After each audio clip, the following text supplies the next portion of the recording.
Selamat pagi, siang, sore, dan malam YouTuber. Skeptis atau tidak skeptisnya kamu, tanpa kita sadari, sesuatu yang aneh dan misterius mungkin terjadi di sekitar kita. Contohnya seperti video-video yang akan kami bagikan berikut. Namun kembali kami ingatkan, kami tidak memaksa kamu untuk percaya video-video yang kami bagikan. Cukup jadikan video ini sebagai hiburan dan pengisi waktu-waktu horormu. Selamat menyaksikan.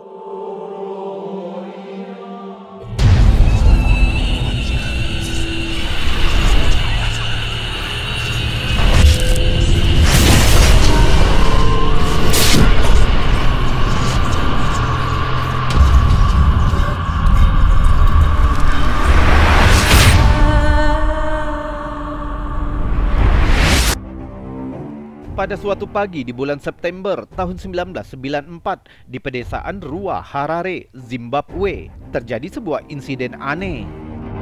62 orang anak sekolah setelah selesai beristirahat bersikeras menceritakan jika mereka melihat sesuatu yang luar biasa di halaman luar sekolah. Lebih dari 60 anak sekolah Ariel di Rua, sebuah wilayah pertanian kecil di luar ibu kota Harare, bersikeras melaporkan melihat sesuatu yang luar biasa. Mereka bersaksi melihat sebuah benda perak berbentuk cakram yang melayang dari langit dan mendarat di sebuah lapangan tepat di luar taman bermain mereka. Mereka menceritakan muncul makhluk aneh berpakaian hitam dengan mata besar yang tajam yang keluar dari benda itu. Makhluk-makhluk itu berkomunikasi melalui telepati dan memperingatkan anak-anak tentang kerusakan lingkungan dan bahaya yang ditimbulkan manusia terhadap bumi.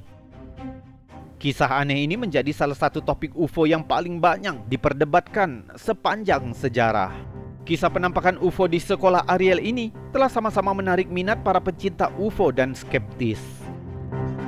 Komunitas UFO menggambarkan hal ini sebagai bukti kuat bahwa adanya kunjungan makhluk luar angkasa. Namun yang skeptis menganggap kejadian ini hanya sebuah insiden histeria massal. Lebih dari 2 dekade, hal ini masih menjadi misteri yang kuat yang mengambang di antara fakta dan cerita rakyat. Awalnya, pedesaan Rua merupakan wilayah pertanian yang tenang dengan pertanian yang subur dan rumah-rumah sederhana.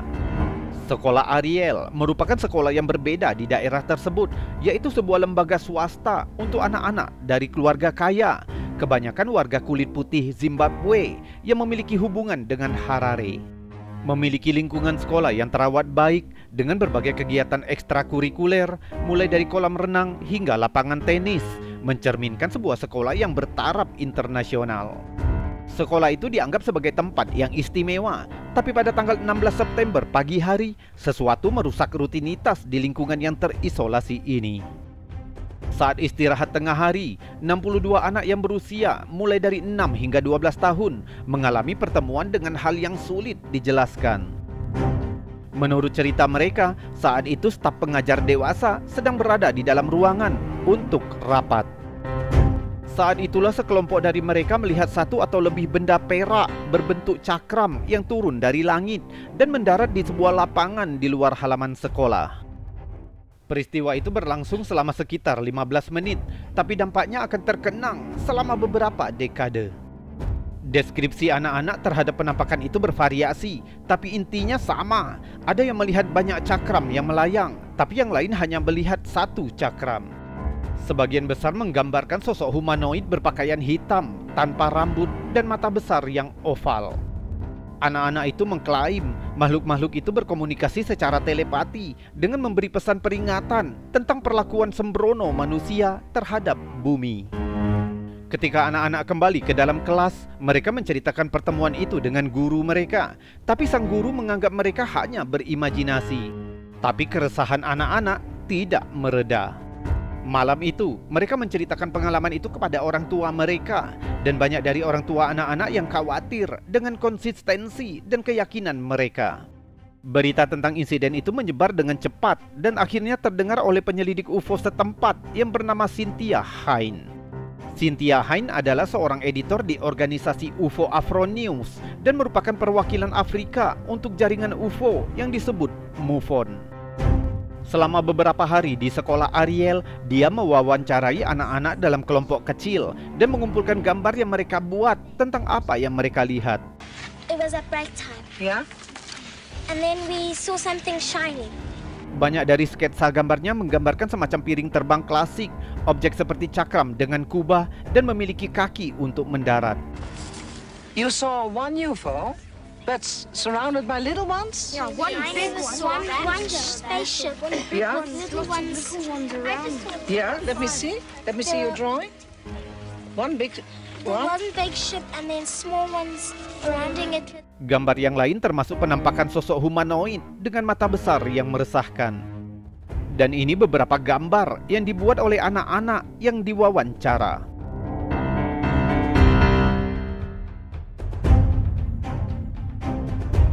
Cynthia terkejut dengan konsistensi narasi mereka. Meskipun anak-anak itu tidak yakin tentang apa yang mereka alami, mengingat latar belakang budaya mereka yang beragam. Quite small, and their mouth was quite small as well. One of them was running in slow motion. Penyelidikan Cynthia ini juga menghubungkan penampakan di sekolah Ariel dengan konteks yang lebih luas.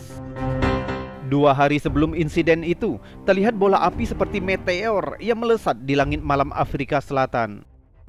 Para astronom memperkirakan jika yang dikira meteor itu adalah roket Zenit 2 dari peluncuran satelit Cosmos 2290 yang kembali ke bumi. Sementara beberapa mengaitkan bola api itu dengan fenomena alami, namun yang lain menganggapnya sebagai pertanda akan ada kejadian aneh.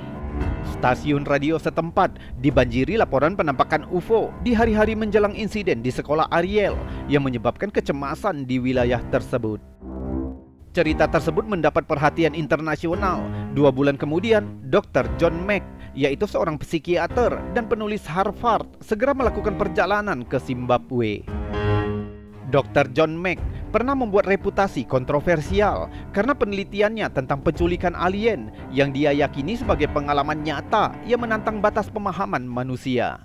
Dr. John Mack melakukan wawancara dengan anak-anak di sekolah Ariel dan direkam dalam video. Dalam salah satu wawancara, seorang gadis menggambarkan bahwa mata makhluk itu besar dan memanjang. Anak yang lain mengatakan jika tatapan makhluk itu seolah-olah mereka sedang dipelajari. Yeah, running. His face was like this and his eyes were down here. I just thought it was some kind of alien from a different planet. Ketika ditanya bagaimana cara makhluk itu menyampaikan pesan telepati, seorang siswa mengatakan hanya dengan mata. World. How did that get communicated to you? It came through my head. Dengan kesaksian anak-anak yang polos dan tulus, Dr. Mack menyimpulkan insiden ini dapat dipercaya.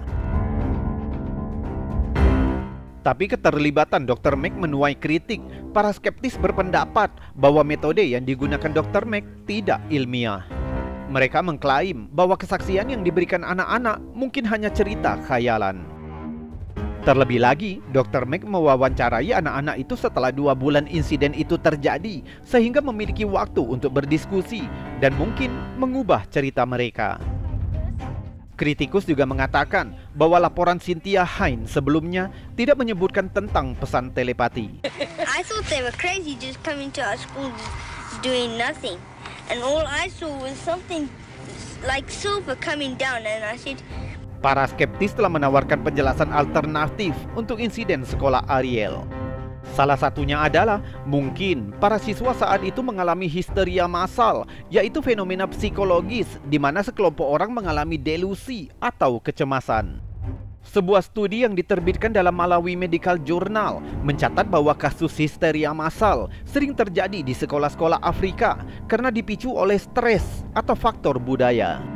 Penjelasan lain mungkin karena pengaruh media, karena saat itu media berita Zimbabwe telah meliput secara luas tentang masuknya kembali roket Zenit 2 ke bumi, sehingga banyak yang mengaitkannya dengan peristiwa UFO.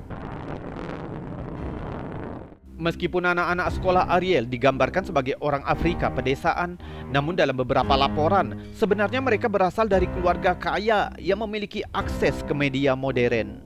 Sehingga banyak skeptis yang berpendapat bahwa hal ini dapat mempengaruhi persepsi mereka dan mengarang cerita.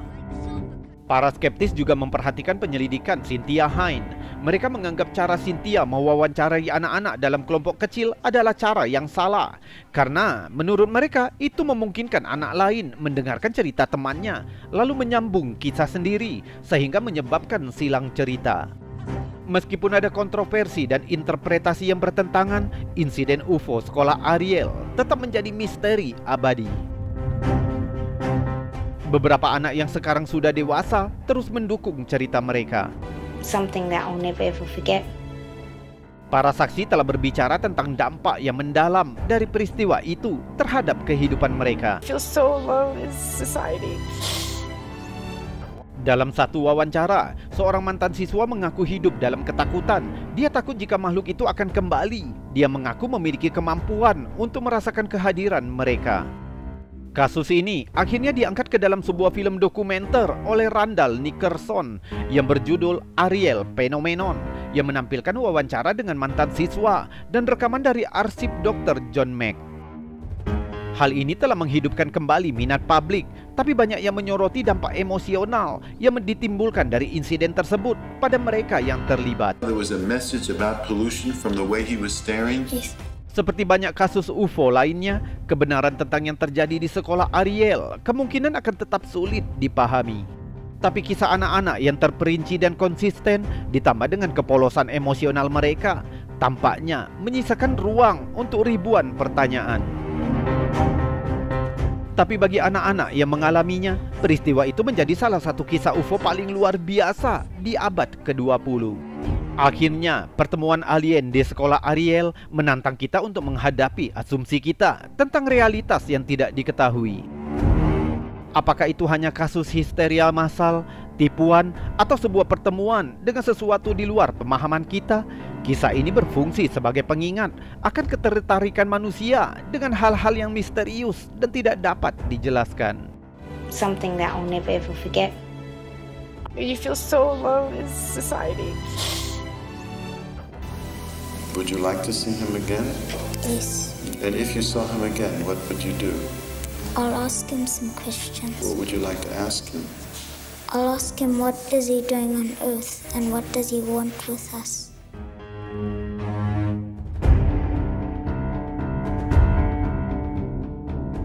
YouTuber, itu tadi video-video aneh, unik, menakjubkan, penuh dengan misteri, juga mengandung anomali dan fenomena yang sudah kami kumpulkan untukmu. Juga sudah kami buatkan narasi dan cerita agar bisa menjadi hiburan dan pengisi waktu-waktu horormu.